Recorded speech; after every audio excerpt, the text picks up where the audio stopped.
도시는 무엇으로 사는가? 유현준, 을류문화사, 2015년 3월 30일. 지금부터 약 10년 전이네. 그치? 지금 2025년이니까. 여기 보면 7장에 교회는 왜 들어가기 어려운가? 요거 한번 볼게. 불편한 교회, 편안한 절. 얼마 전 특정 종교를 가지고 있지 않은 친구가 이런 이야기를 했다. 불자가 아닌 자기도 절은 들어가기에 무리가 없고 편한 반면 교회는 부담스러워서 들어가게 되지 않는다고. 왜 이런 현상이 일어나는지 건축적으로 살펴보자. 절과 교회 건축의 공평한 비교를 위해 서울의 봉은사와 충현교회를 비교해볼까 한다. 둘 다 강남에 위치하고 규모도 대형 종교시설로서 비슷하다. 우선 절은 교회의 주일 예배와는 달리 정해진 시간에 한 번에 모이는 집회 중심이 아니다. 대신에 혼자 자신이 원하는 시간에 가서 개인적으로 기도를 하는 경우가 많다. 다른 건축물을 비유를 하자면 절은 미술관이고 교회는 경기장에 비유할 수 있겠다. 공감이 되네, 그치? 미술관은 특정 시간에 사람이 몰리지 않고 분산되어 이용하지만 경기장은 몇 시간의 경기 시간 전후로 사람들의 이동이 많은 시설이다. 이러한 운영상의 차이점을 두고 일단 두 종교 시설의 공간적인 특정을 규정한다. 우선 절을 살펴보자. 여기 보면 절 있지? 재미난 것은 절은 시대가 변했음에도 불구하고 대부분의 경우 전통 건축의 모양새를 유지하고 있다. 우리의 전통 건축은 단일 대형 건축물보다 중소규모의 건축물들이 마당, 조경과 함께 군집된 형태를 띠고 있다. 이러한 특징은 서울 도심 한복판에서도 동일한 스타일로 유지된다. 따라서 봉은사 역시 다양한 작은 불당들이 흩어져서 배치되어 있다. 그리고 우리나라 전통 건축은 대부분 단층으로 되어 있고 지붕이 중시되는 건축적 특징이 있다. 따라서 절의 건축은 기와 지붕이 길게 나오고 그 아래에 많은 처마 공간들이 있다. 절에서는 대형 집회 공간이 필요한 경우가 많지 않다. 그런 집회가 있다고 해도 거대한 마당 같은 외부 공간에서 모인다. 따라서 대형 건축이 없다. 건물에서 처마 공간은 내부와 외부의 중간적인 역할을 해서 건축물을 보는 사람들이 부담을 느끼지 않게 해준다. 단층으로 된 건물에서 지붕의 곡선은 전체 인면의 절반 정도를 차지하고 있어서 부드러운 느낌을 주기도 한다. 그리고 무엇보다도 건물과 건물 사이로 연결되는 조경으로 처리된 외부 공간은 물 흐르듯이 자연스럽게 전체 단지를 관통한다. 그래서 방문객들은 그 사이를 산책하듯이 넘나들 수 있다. 이런 이유에서 절의 건축은 영내에 들어온 사람들을 압도하지 않고 걷는 사람들이 편하게 주변을 둘러볼 수 있게 하는 한국 전통 건축의 특징을 가지고 있다. 거의 절반이 공원이라고 할 수 있는 것이다. 반면 교회의 공간은 일주일에 한 번씩 열리는 주일 예배를 중심으로 여기 보면 강남에 있는 봉은사라는 그 절, 그리고 이거는 충현교회라는 교회야. 실제 그 규모 차이가 엄청나 보이지? 여기가 조금 더 큰 것 같은데? 여기가 엄청 커. 다음에 아빠랑 여기 한번 가보자. 성 같은데? 성 맞지. 그리고 사람들이 같은 시간에 한 번에 몰린다. 따라서 모든 사람이 모일 수 있는 커다란 예배 공간이 있는 대형 건축물이 필요하다. 유럽의 대형 성당들의 돔도 결국에는 대형 내부 공간을 만들기 위해서 필요했던 건축 기술이다.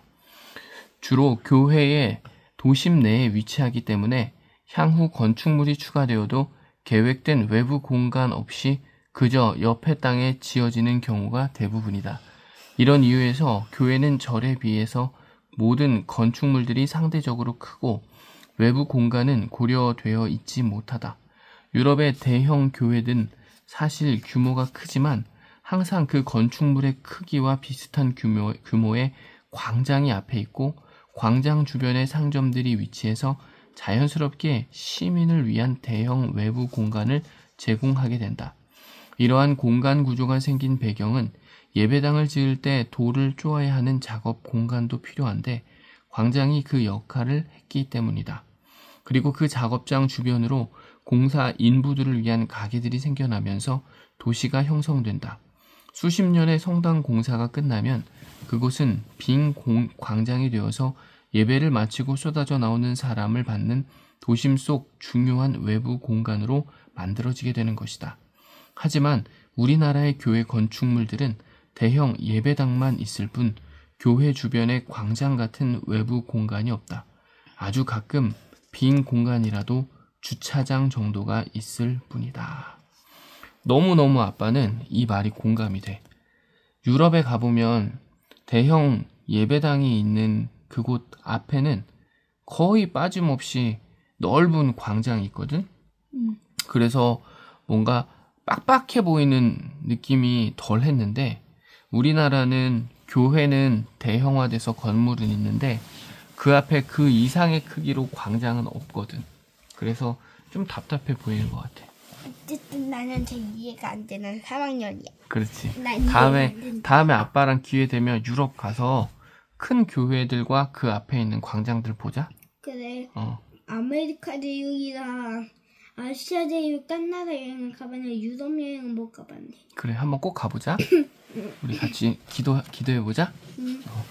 같은 브랜드의 의류 매장이라도 백화점에 위치한 매장이 독립된 상점보다 매상이 높다고 한다. 그 이유는 문이 달리지 않은 백화점 매장은 문을 열고 들어가야 하는 독립된 상점보다 손님이 편하게 들어갈 수 있기 때문이다. 절의 대부분의 공간은 외부 공간으로 구성되어져서 외부 사람이 들어와도 그저 정원 마당에 들어가는 느낌으로 쉽게 접근이 가능하다. 마치 백화점 매장에서 옷걸이 사이의 빈 공간으로 자연스럽게 들어가게 되는 것과 마찬가지다. 절은 점원이 와서 조금만 부담을 주면 그냥 슬쩍 나가버리면 그만인 부담 적은 백화점 같다. 반면 들어가면 나오기가 편안한 외부 공간이 없이 내부 공간 중심으로 구성된 교회 건축물의 공간은 비신자가 문을 열고 들어가기엔 너무 큰 용기가 필요하다. 마치 독립된 옷가게에 문을 열고 들어가면 뭔가를 사야 할 것 같은 부담을 갖게 되는 것과 같다. 게다가 대부분의 경우 예배당은 주중에는 문이 잠겨 있다. 이렇듯 전도를 중시하는 교회가 건축적으로는 아이러니하게도 더 폐쇄적이다. 교회가 문턱을 낮추고 전도를 원한다면 교회의 건축 공간 디자인부터 바꾸는 것이 좋을 것 같다. 근데 이거는 어떤 나라의 랜드마크가 치크인데? 이거는 이탈리아 밀라노에 있는 랜드마크야. 이 밀라노에 있는 대성당이야. 난 러시아의 뭐 어쩌지 저 성당인 줄 알았네. 거기 성당하고는 건축 양식이 많이 다른데 앞으로 같이 그것도 한번 공부해보자. 건축은 모르겠고 의학은 알아. 계속 볼게. 응. 공간 구조와 종교 활동의 상호 관계. 유대교에서 기독교로 모든 건축은 그 건물을 사용하는 기능에 맞추어서 디자인이 결정된다. 종교 건축도 예외는 아니다. 여기서는 예배의 내용과 건축 공간의 변화가 극명하게 나타나는 교회 건축을 중심으로 이야기를 해보도록 하겠다. 교회 건축도 시대에 따라서 많은 변화가 있어 왔는데 그 배경은 예배의 행위가 변화되었기 때문이다. 먼저 구약 시대에는 기독교의 주요 행위가 제사에 있었다. 그리고 그 제사는 제사장이 드리도록 되어 있었다. 기독교는 과거 유대교에서 시작이 되었는데 초기의 예배 형식은 구약 시대 모세라는 인물이 틀을 만들었다.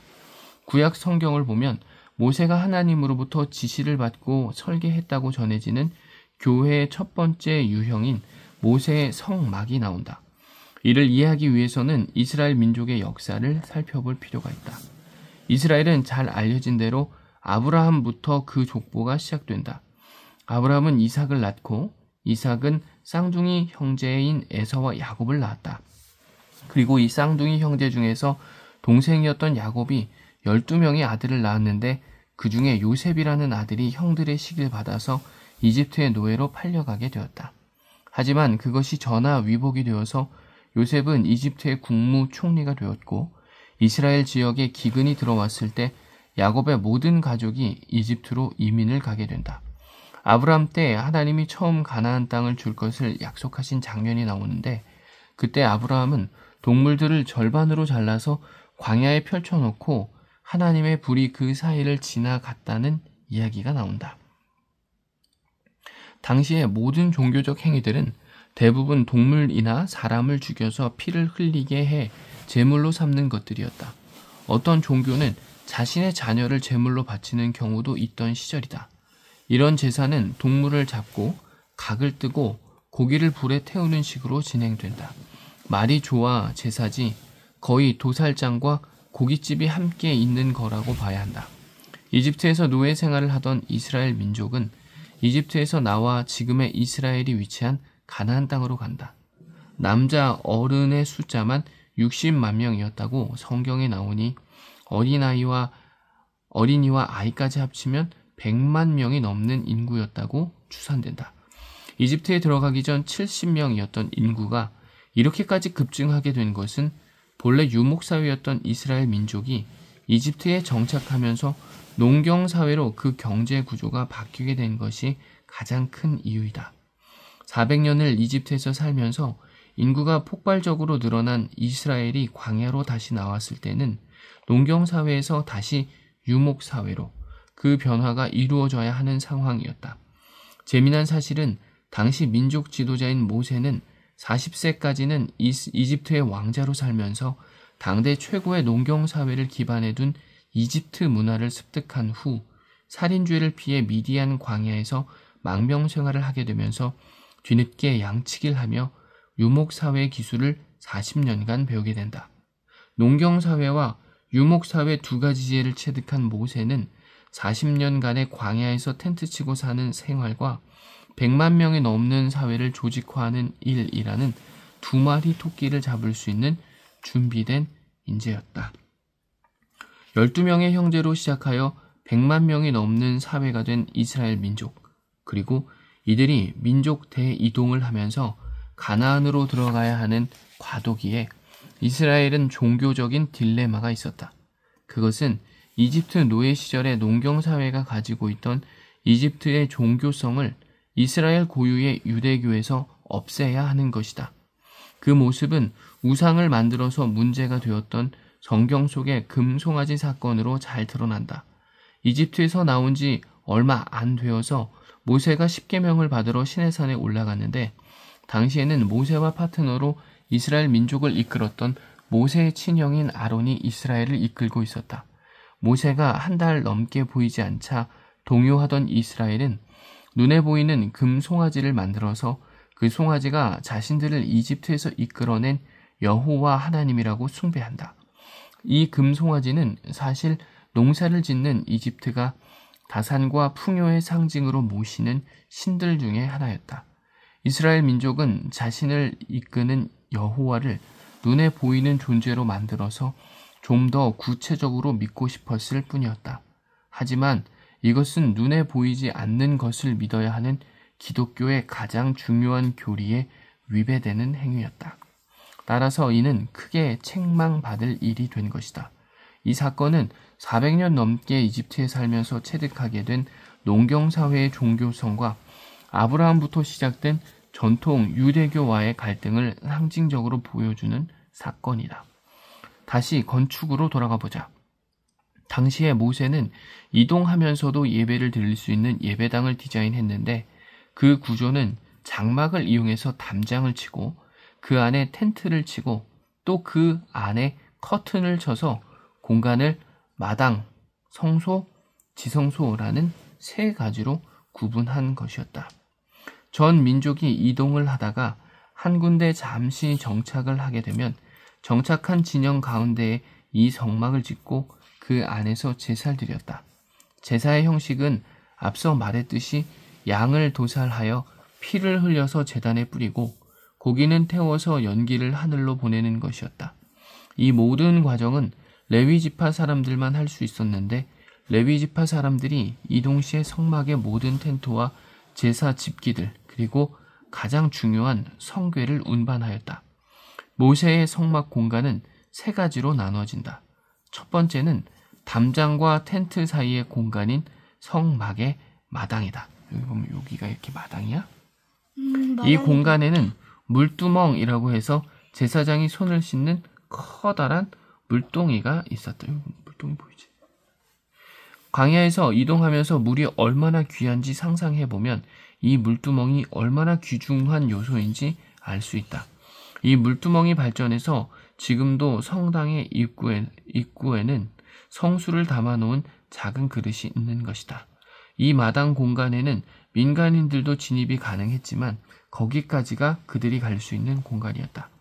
그 다음 공간인 텐트 안의 성소는 제사장만이 들어갈 수 있었고 그보다 더 안쪽에 위치한 성궤가 있는 지성소는 여호와 하나님이 거하시는 공간으로 1년에 한 번의 대속죄일에 대제사장만 들어갈 수 있었다.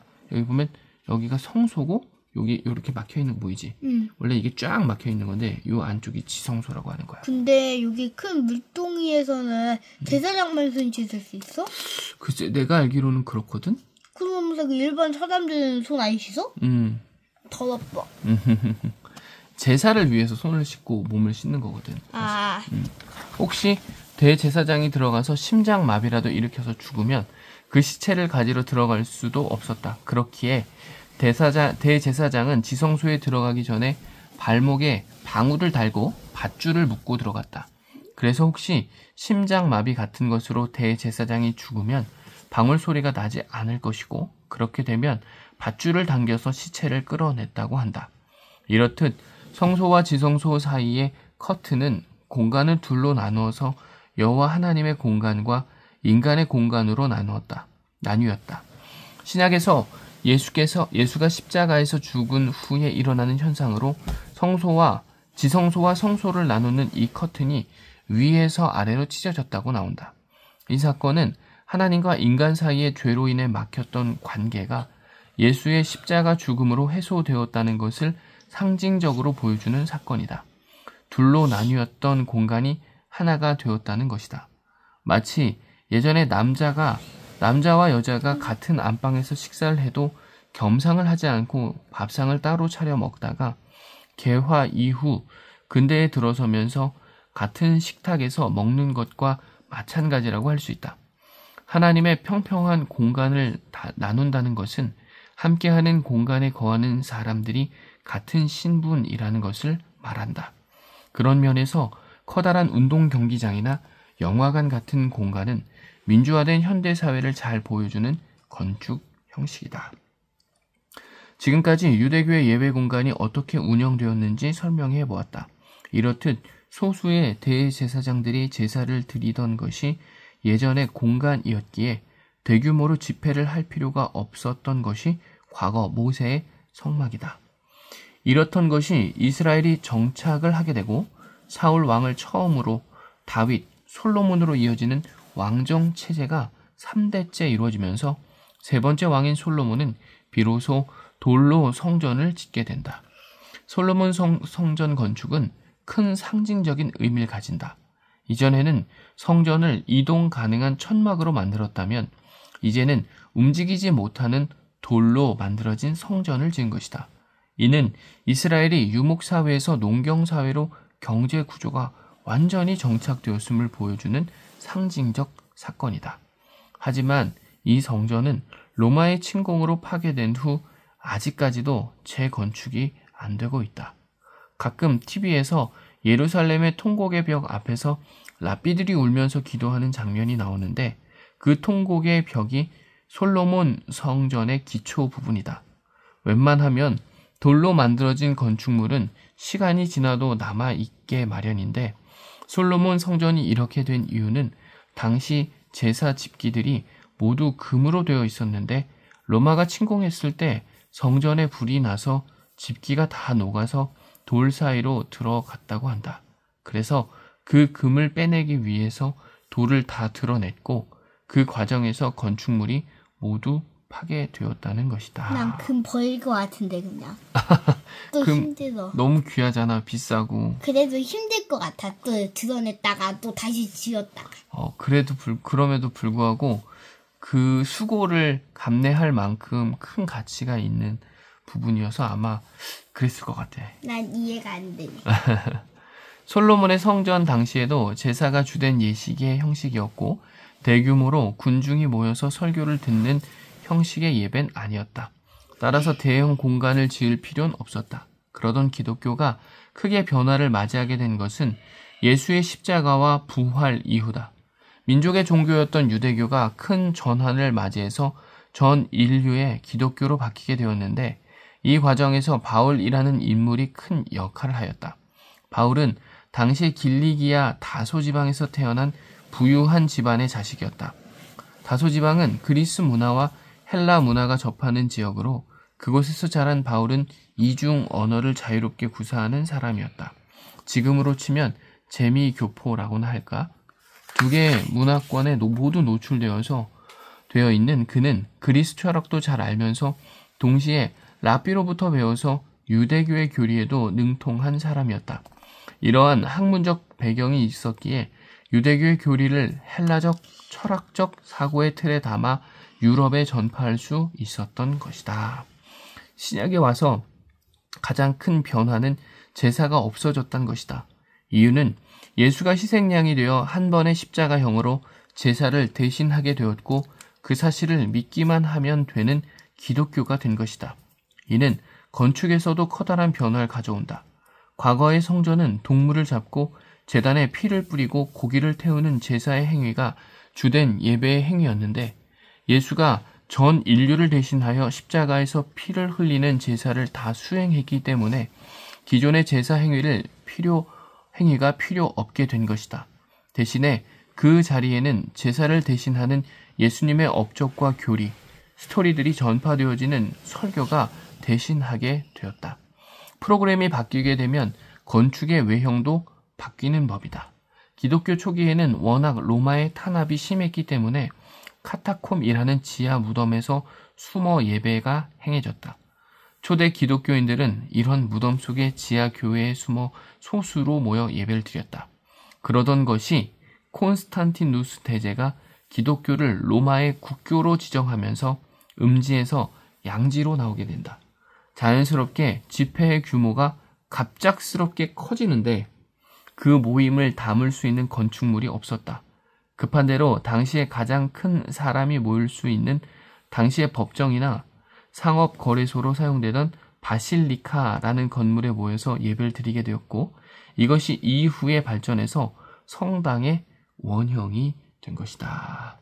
여기 보면 이렇게 많은 사람들이 모일 수 있는 바실리카라는 공간. 조금 더 크네. 이게 나중에는 교회가 됐다는 거지.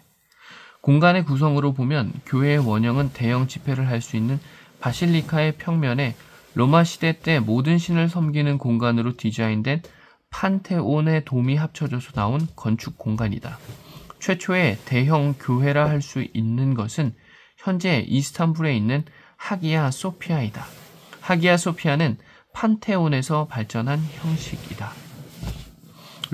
고대 로마 신전이었던 판테온은 한 개의 돔을 가진 형식이었는데 하기야 소피아는 좀 더 발전해서 가장 높은 곳에 한 개의 돔이 세 개의 작은 돔으로 받쳐진 형식을 띠고 있다.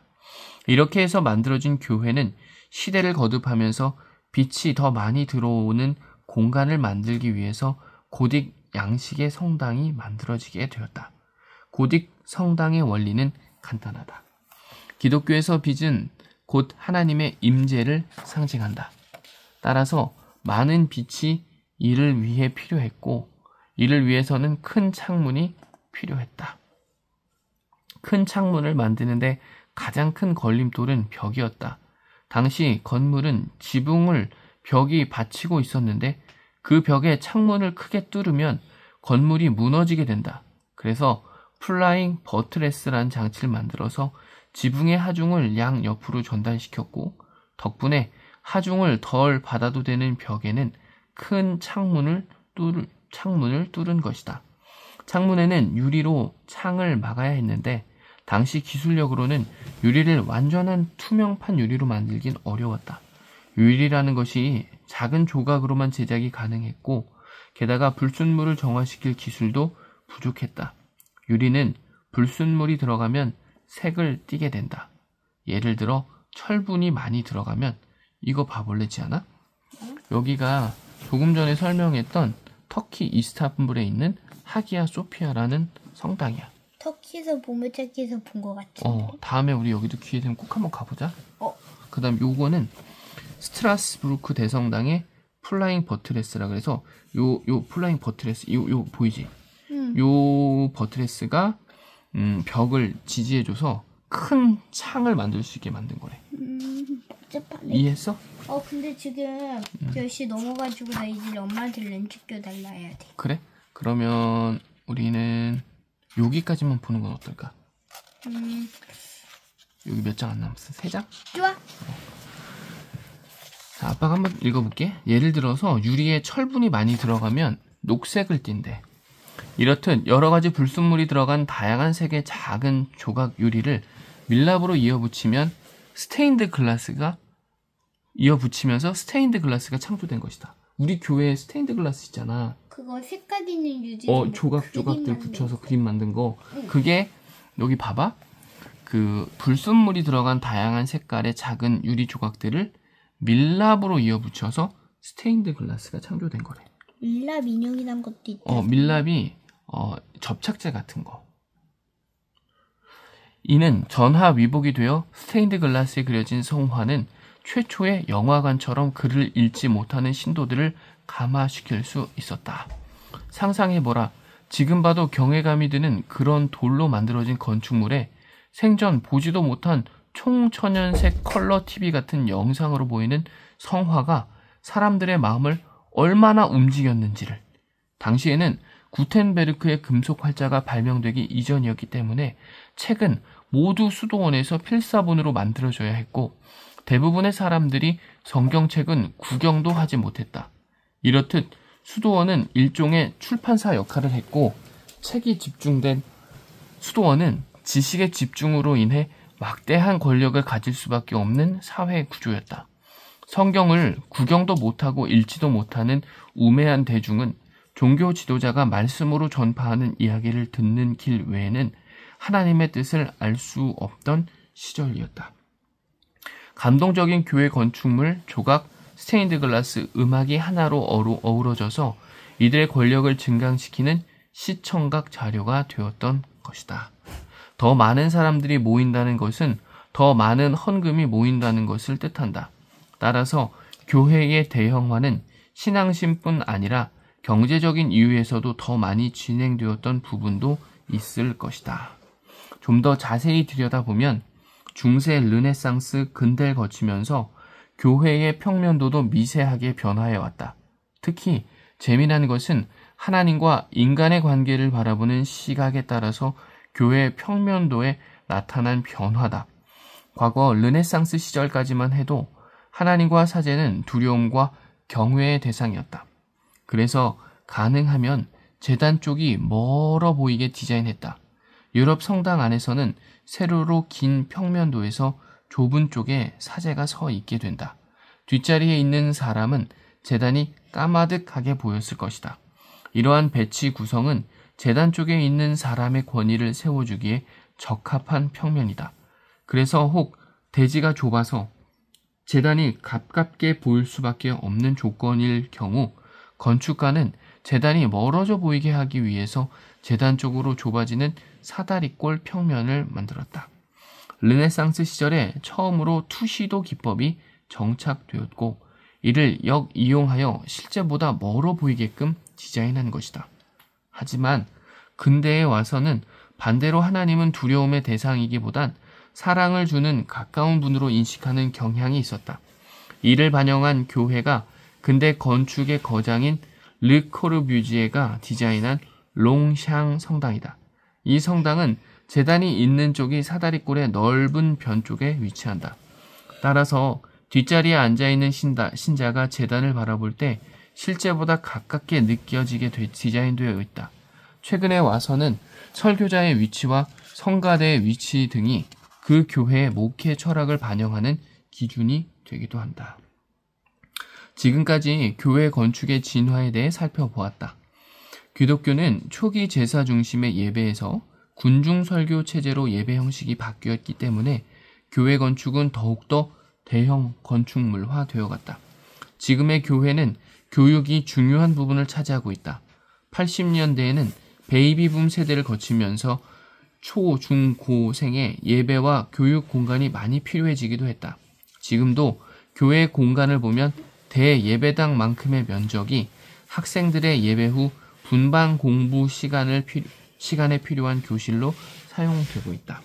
최근 들어 와 이거 봐봐. 조금 전에 말한 롱샹 성당의 외부와 내부래.